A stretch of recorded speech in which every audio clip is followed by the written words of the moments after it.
Now then, everybody, and welcome back to the channel. Today it is wet and windy, so I hope the audio isn't too bad. You might just get the occasional gust of wind going past the mic. But we are making progress on it, on the old Lada. We've got ourselves ready to begin marking out for the bob cut, for the bobtail. We've chopped out the headlining, literally just got a knife to it, chopped it out because it was all chewed up by rodents anyway. We've taken our windows out with the old foot against the glass technique and push. We've removed handles, seat retainers, stuff like that. And then we've also removed our chrome trim. We've removed our chrome trim from the inside, which is just held on with rivets, so we just got a drill to the rivets and drilled them out. So we are now ready to begin marking out, but before we do that, what we have to do is we have to take some measurements just to see how much work is going to be involved in doing the bobtail, and also if it's even possible, because if some of the dimensions don't match up that we need to match up, then it might not be physically possible. So the first thing we need to do is we need to make sure our width is within tolerance. So we're going to be chopping about 150 millimeters out of the length of the rear end of the car, basically. So what we need to do is we need to make sure that our width doesn't change excessively over that 150 millimeters. Now I'm going to be chopping the length out of this point here because there's a bit of rot just above the gutter on the cab. So that to me is the ideal place to chop it out because it gets rid of that rot issue. Okay, well, we found various points of rot after taking the windows out. This front corner is particularly bad on this window here. But it's nothing that's not repairable, so we can deal with that. And as far as I'm concerned, if I can just chop the rot out and not have to think about it, winner, winner. Okay, so first things first, I'm going to go from where our seal flange is. And it is to the other side, it is 1,305 millimeters to the other seal flange. And then I'm going to move roughly 150 millimeters back and measure again. And it is 1,303. So over that 150 millimeters, we've only got a 2 millimeter difference. That's a millimeter on each side. And quite frankly, number one, that wouldn't be excessive, in my opinion, even if we couldn't do anything about it. And number two, we can easily open that out because we've got a bit of flex in our panels where the radius is on our roof skin.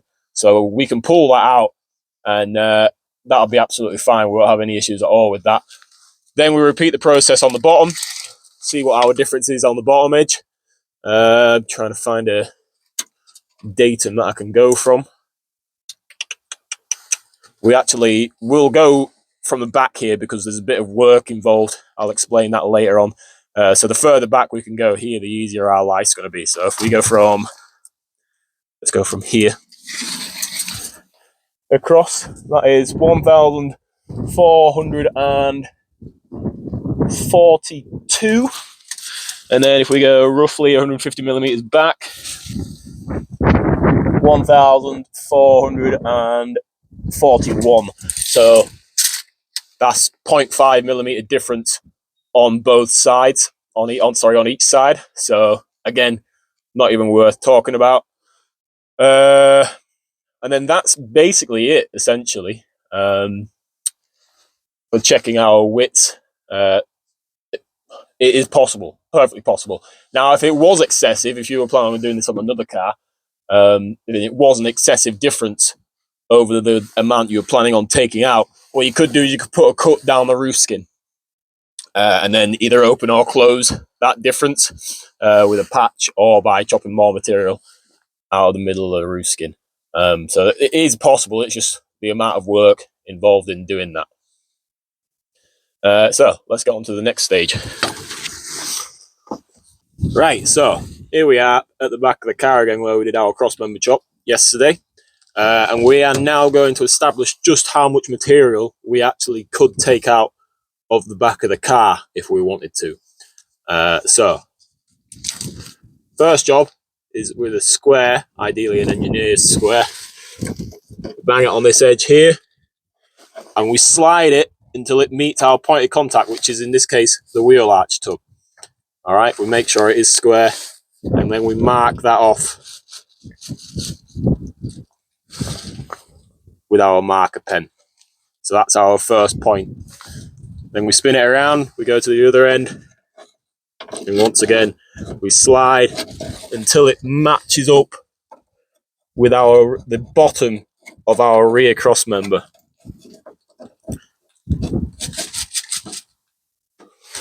Just make sure that is. Yep, lovely. And then we mark that again. You might not be able to see that, but I can. And then we take a tape measure and we measure that distance.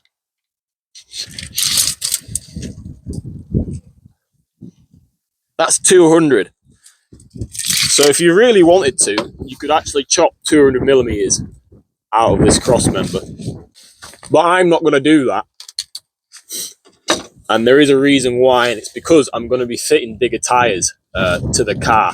Now, I can't understand why anybody would do a cross member chop if they're not also going to fit the bigger tires, because your first port of call normally would be to fit bigger tires before you do the cross member chop, because it's just so much easier and provides a greater benefit in off-roading. So when you do fit bigger tires to a Niva, the first point that they contact is obviously your outer arches. So everybody does the standard arch chop, and then they either fit flares, or if you're like me, you make your own flares out of metal and you actually, make it part of the bodywork. The second point of contact that the bigger tires always catch is at the rear of the arch tub. So what we've actually got to do is we've got to modify the arch tubs.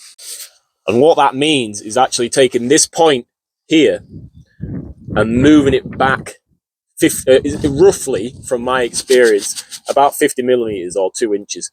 So you actually cut up here and you cut this point here and you pull this whole arch tub back 50 millimeters and weld it back in place and create a filler panel for in there, 50 millimeters back. So that actually means that this point here will move back 50 millimeters in this direction to here. So our overall length is 200 millimeters, but we've got to deduct the 50 millimeters for our arch cut. So it is actually 150 millimeters that we're going to chop out the back end of this Niva. So I'm going to get my marker and my ruler. From my point here, I'm going to measure 50 millimeters back.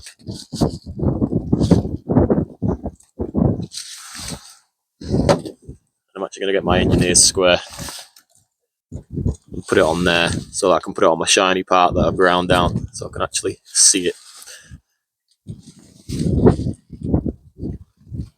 And then we've got that one there. And if I measure that now, that should be 150 millimeters, which is spot on. And then we just do the same on the other side. Transfer that over to the other side.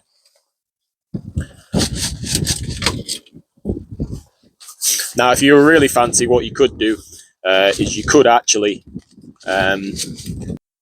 you could measure your 150 millimeters from this point to here, roughly, cut it at an angle, and then actually weld straight on to your rear cross member rather than having that butt joint. But because I'm just being lazy, I'm just going to chop straight through and then have a square joint, which I'll weld up afterwards. So we've now got our 150 millimeter mark on the right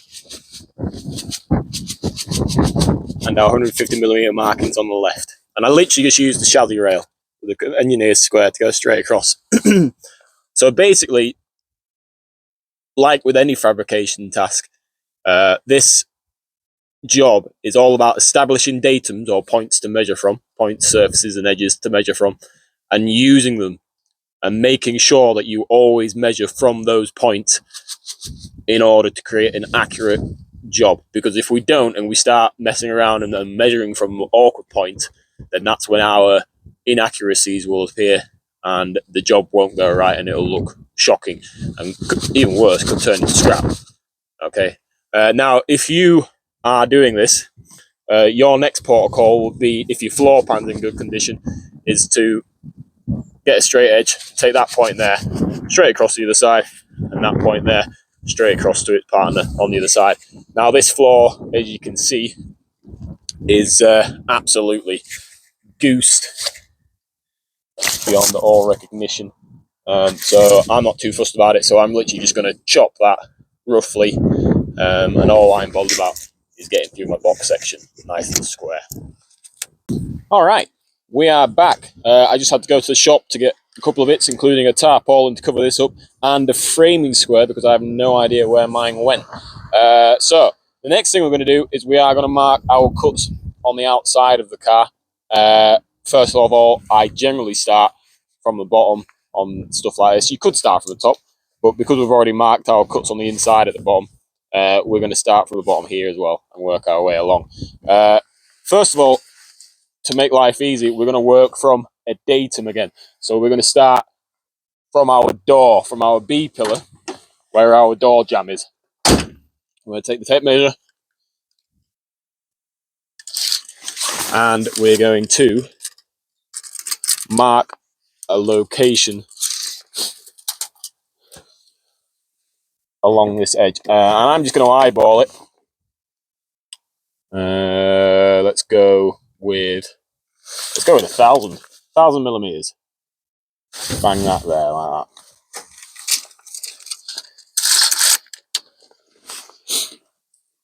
And then we're going to take our square, we're going to bang it onto this edge here. And that's, providing us with a good square edge.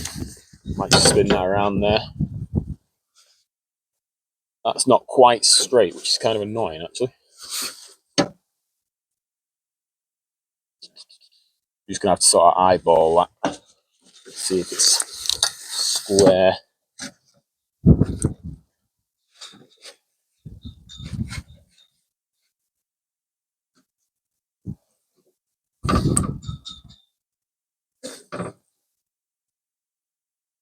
Yeah, if I make that square there like that.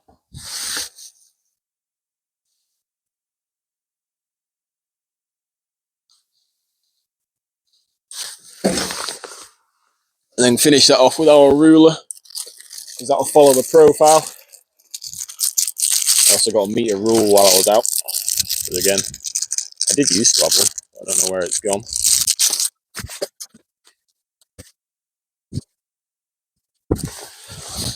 Lovely. Just chuck this in the bin. Right, and then we're going to cut along here.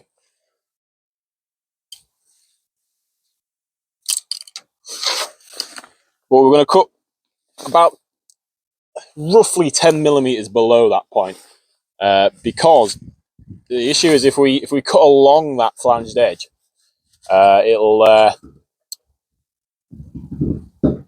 cause issues with distortion. If we do about 10 millimeters below and weld it up, we can flap that down afterwards, and if needed, apply a bit of body filler. Hopefully it won't need any body filler. We'll do a good job of it, but we'll see. First of all, we're going to find out where the straight edge is, find out where that finishes. So we're looking for where it starts to move upwards, which, looking at it, is that point there. Yeah, so we're going to go to this point here. Take our square again, flip it up.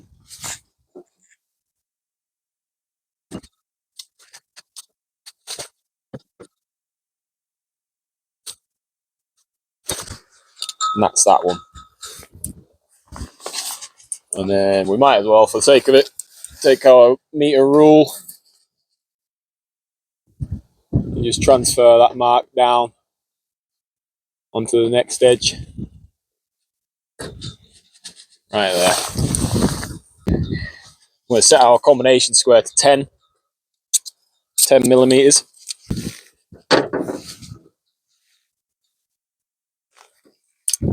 Sit it in our pressing and slide it down until it bottoms out. Put it there. Same here.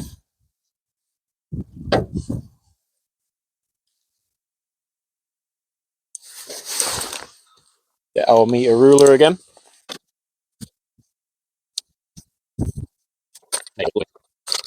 We're going to extend that line a bit longer. Roughly 150 millimeters longer, actually.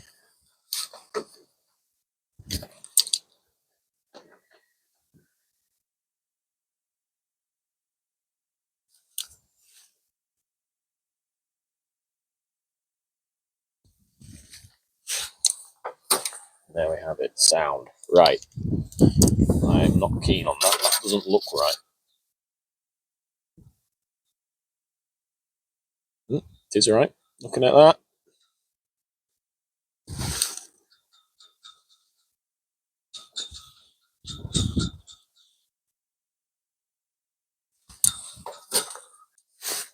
So this is our first cut. This is our furthest back cut, should I say, for when we shut the gap up. So we're then going to measure 150 millimeters from this one further across, because that's our overall cut length.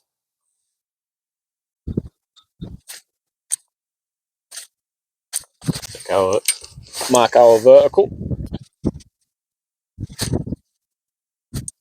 So we're not overly fussed about these two cuts being perfectly square with this flanged edge, as long as they're parallel, because we're going to cut this material out here, and then when we close that gap up, if they're parallel with each other, we'll have a nice joint to weld up afterwards. If they're not parallel, obviously we'll have gaps that will cause us issues, especially as I'm TIG welding this because I don't currently have a MIG welder. Then I get my larger engineer's square, making sure it's mated flush on all our edges, and mark the contact points for where it meets up at all locations.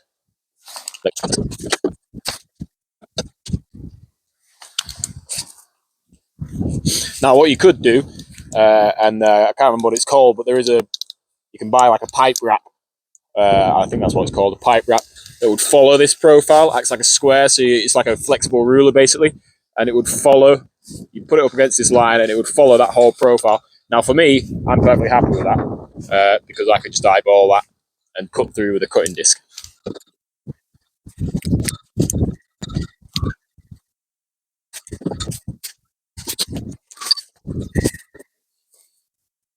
Just double check my measurements.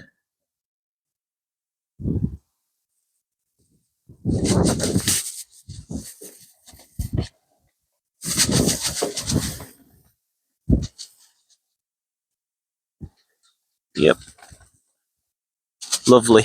Absolutely spot on. Right, and then we move over to our top edge. I might actually mark this up from the inside, because then I don't have to climb up on top of the roof to cut this.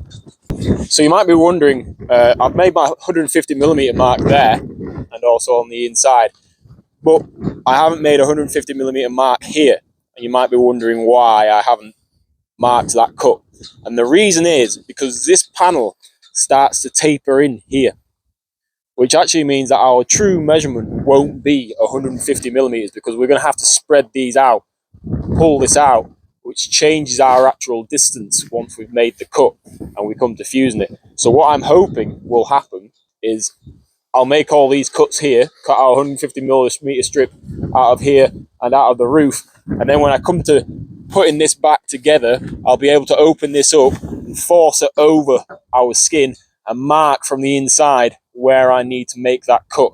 Then take it back off again, do that cut, and then we're going to have to use a coach builder's most used tools, which are his arms, hands, legs and feet, to mold this panel to the correct shape after we've cut it. Ideally, we'd have an English wheel that we could do that on, but I don't own an English wheel, and also it'd be very difficult to move all this around on an English wheel as well.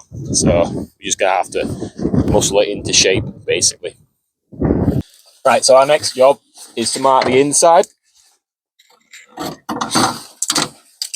Now I'm not having back seats, so I don't mind getting rid of the handles that the rear passengers hold on to. But even if I was having a back seat, I would still do it the way I'm doing and just replace the handle for a leather strap that will go into one bolt. So I'm going to actually make my cut here, and then that will be the same on both sides. And I'm hoping my little engineer square will fit in here, which it does. That's a good do.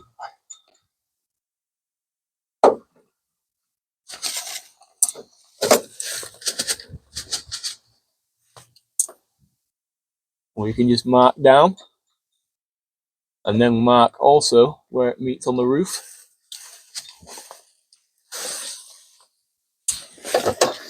And then get our measure again. Mark the 150.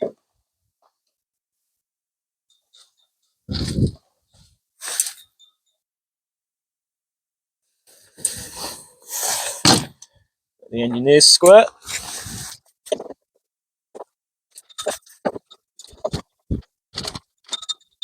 Just double check that top measurement.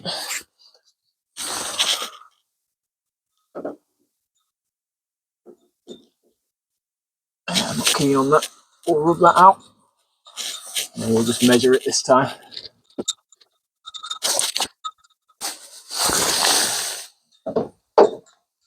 Repeat the same process as we did on the outside.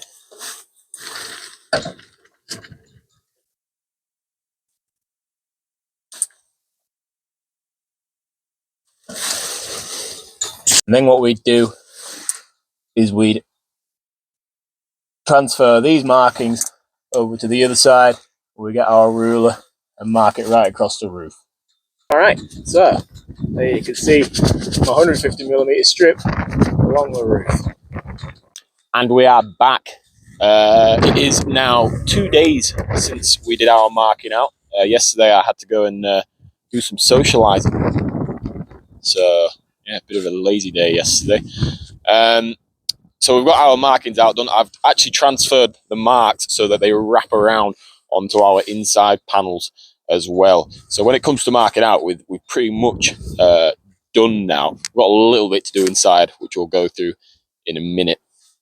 One thing I did forget to mention the other day was, as well as checking that our cuts are going to be okay for our length, we also need to make sure our height between our cuts doesn't deviate too much, because that will cause some issues. If it did, we'd have to chop somewhere along here and either open or close like a V shape so that it tapers it down, and we can either open or close that. Fortunately, once again, it's well within, it's like a millimeter, if that. In fact, this point here is exactly the same. There's no deviation at all, and then there's just a tiny bit here. But like I say, it's less concerning here because it starts to sweep down here. So as we move it forward, that sweeping down won't really matter. It's this point here that we're bothered about, and between these 2 points as well. There's this strange orange orb in the sky. I have had to allow the camera angle for that because it was causing some glare on the lens. And I'm hoping that's actually going to make it so I can feel my fingers while I'm working as well. So I'm not complaining too much. Right, let's get inside the car, and I'll run you through what we've got to do next to allow for the bobtailing. So, we're in the car. And what we've got to do is just got to do a bit of marking out and preparing for when we actually start doing chops and then weld it all back together and everything like that. And what we're going to do is this point here is going to move forward 150mm, so somewhere, I don't know, around here. And what I'd like to do is, you could literally just chop that, but I don't know. That's there for a reason, and I like the fact that it's there for a reason. It's obviously to do with the structure of the car. So what I'm going to do is I'm going to when it moves 150 millimeters forward, I'm actually going to shape this so that I can weld it into this panel here. And then again, that will reinstate that strength back into the car again. So literally, I'm going to use a bit of cardboard and line it up. I'm going to use this straight edge of the card as like a square for me to line up on. I've got a really good precise Sharpie, or in this case a Stanley marker pen, and I am just going to drag it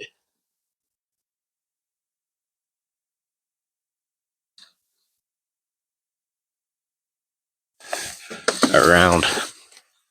And it hasn't marked. Of course it hasn't. Why would it?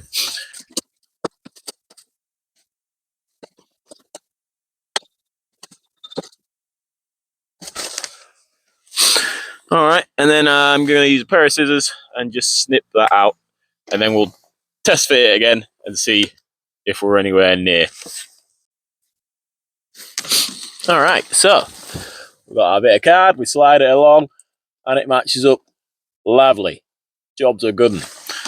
That's now our template for when we go down here. So what we need to do is, first of all, we're going to clean all this up. We're also going to mark where our spot welds are along here.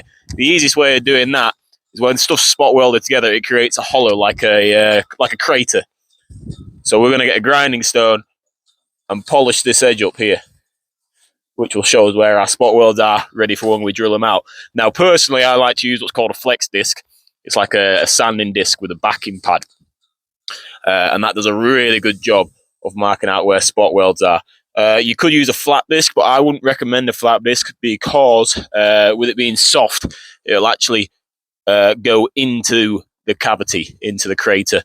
So I'm just going to use a grinding disc and very lightly tickle this paint off so it'll show us where our spot welds are.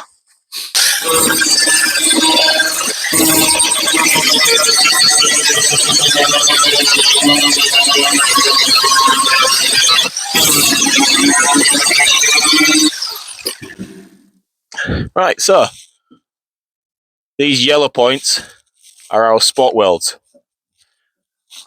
And that's the easiest way of marking spot welds ready to drill them out. I used to do it a lot when I did coach building, basically for a living. And all we did is we went up to the point where we're going to cut to, because we don't need to worry about it after that. We need to just, because this is all going to slide along. So literally, we're going to drill these spot welds out and it'll pull the panel out so we can slide it forward. And then what we're going to do is we're going to measure 150 millimeters from this point here along to there, get our template, mark it out, and then we can actually cut that to shape. So we've got our tape measure. We get the 150. Mark 150 off on here. And then we get our template. And using our straight edge, so we slide it along until it comes to our 150 point, and we draw around our template.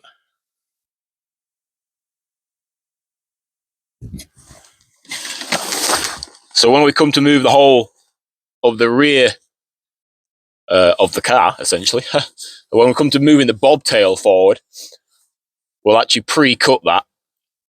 And that's actually worked out really well. I thought when I was going to mark this out, I thought it'd go into this this pressing here, and when I had to weld it all together, it wouldn't look quite factory, but that'll look very close to factory by the time we're done with this. Then what we've got to do is we've got to transfer all that over to the other side. Now, from my experience with Ladas, most of the time it is not symmetrical. I assume because it's not a luxury car and panels were just knocked out as fast as possible. But from my experience, if I took this here, transferred it over to the other side, it wouldn't be the same, but it will be nigh on close enough because we can actually, use a bit of filler rod and fill in the any differences, or use a grinder and just grind down a bit more. So I'm going to mark out the other side and then I'll get back to it. All right, so I just nipped out to the local hardware store, got some steel.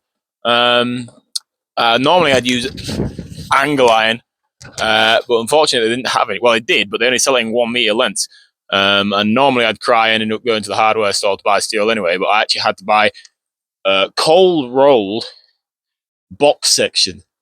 So I really did cry, to be honest. It's expensive stuff from there, but anyway, such is life. So we've got ourselves a cross framing, stop any distortion. Now, ideally, we'd also take those points down to our spring mounts, but I don't have enough material. And frankly, I don't think it's going to be an issue because there is a lot of material. We've got our wheel arch tubs and everything reinforcing the whole chassis, so I don't think it's going to be an issue with it distorting along the length of the vehicle. It would be across the width. As we cut for the bobtail, there will be all these panels on this car are under tension, both tension and compression. So if we didn't put that cross brace in, what would happen is the whole car would start to buckle and twist. And then when we come to welding it back together again, it would be an absolute nightmare. And it would get to the stage where like doors wouldn't shut properly and stuff like that. I mean, that passenger door doesn't shut properly anyway. I'm hoping that'll be sorted when we fit the new doors. But it would just cause chaos over time. So anyway, we've got our cross brace in, and our next stage is to drill out all these spot welds on this interior panel, and then it's basically a case of removing this tailgate to get some weight off the bit that we're chopping off, and then chop the whole thing apart, and yeah, get on with it.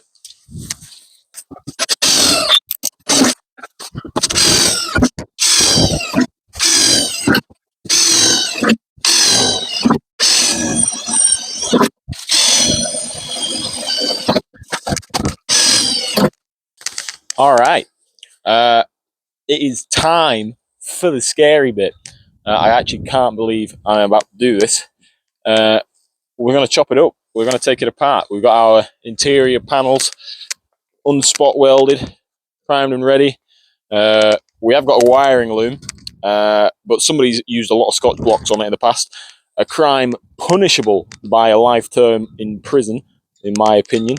So what I'm going to do is I'm literally just going to cut through that and make a new wiring loom to go to the rear lights. The other thing as well is, wiring looms age, they get old, they become brittle, and they cause issues. So I'd rather have a new wiring loom. If I'm going to go to all this effort to do this, just do a new wiring loom.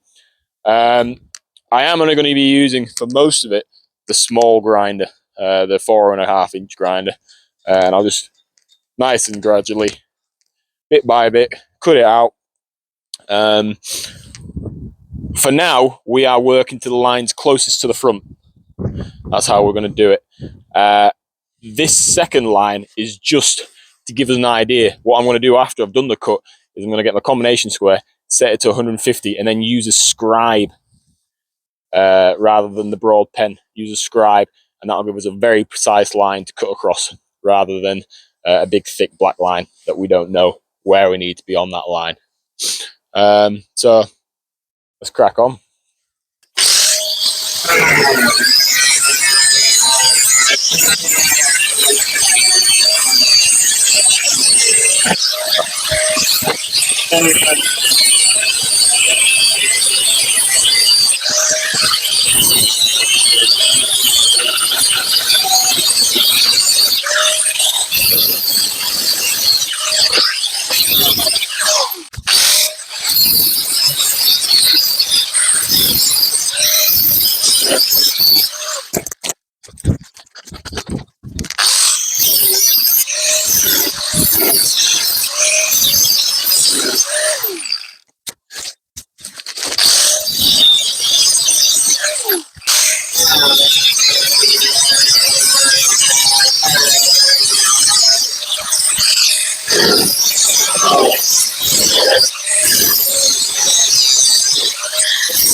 So just thought I'd show you a prime example of what I was on about when panels are under tension. So I've just done this cut here. And bearing in mind, I am actually cutting this in increments. I'll show you what I mean by that in a minute. But you can see that this panel is actually moved in when I cut it. That's where it should be, and then it's bounced in. That's like a light example. And then at the back quarter here as well, that's moved in. The rear quarter's bounced in. All these panels are under tension, and I'm actually doing all these cuts in a manner where it's like incremented. See if I can get this angle to a point. So like all these cuts, I'm doing them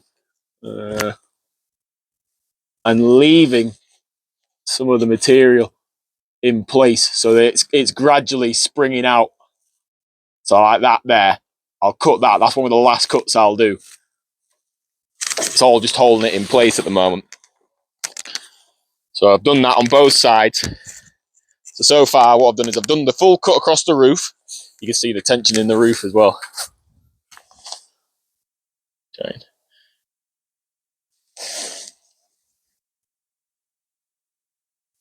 And I've cut through the roof line here. See if it's all, yeah, cut through the roof line, through the seal flange. I've cut here, and I've cut here. Now it's the horizontal cut on both sides, and then I'll cut across the floor in the back. Again, just leaving like an inch where the box section is on the chassis, leaving an inch that I'll cut last.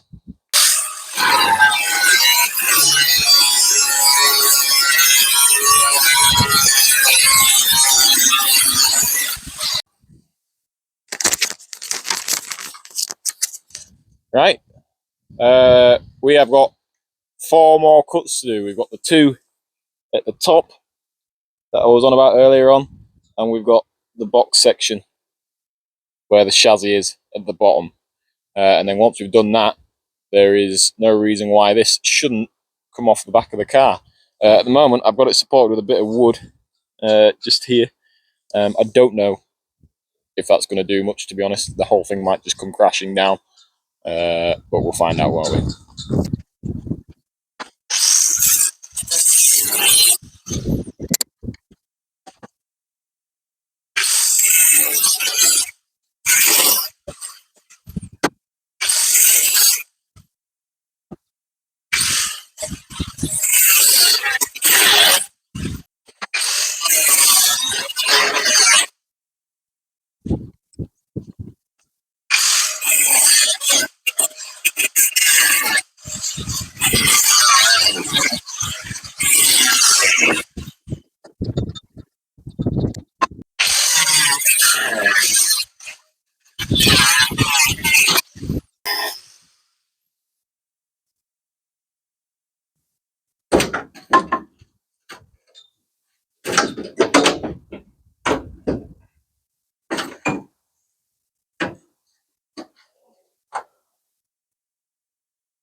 And there we have it. What have I done?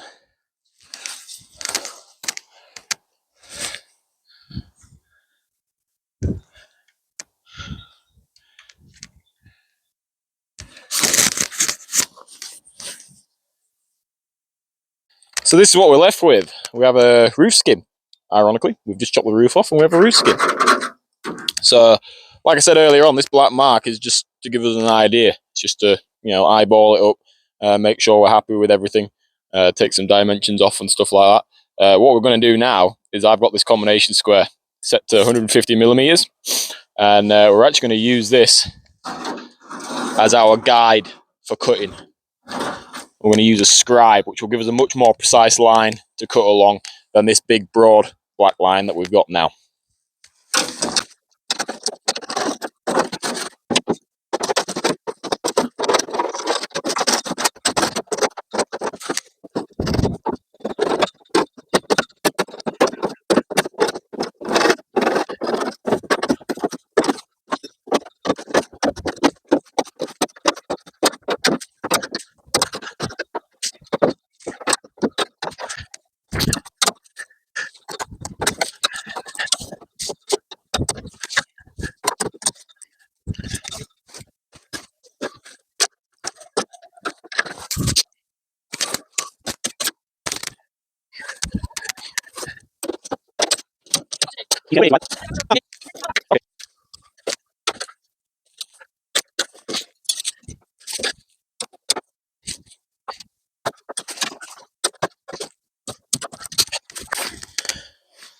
All right.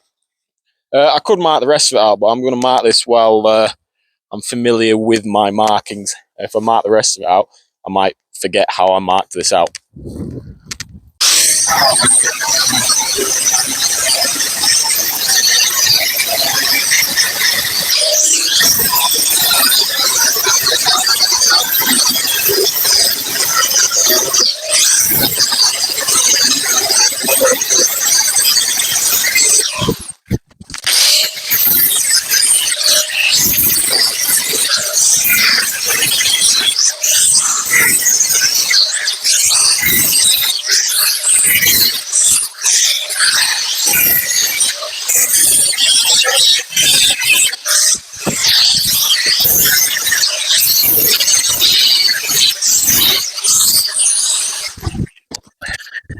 All right, get this one done.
Let's test fit it.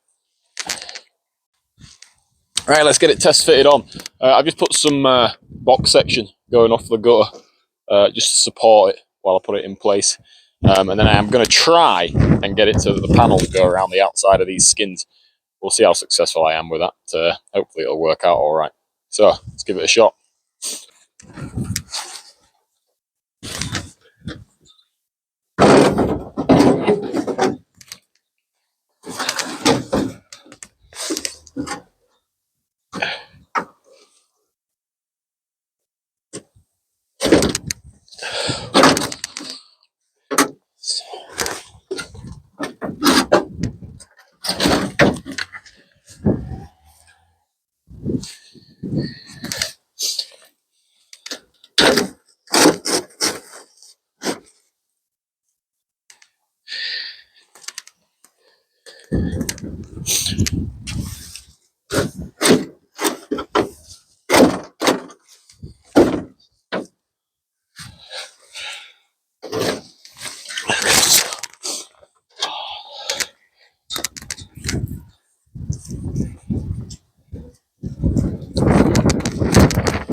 there it is. That is where we're going to end this video, actually, because the next stage is welding, making sure it's all set up.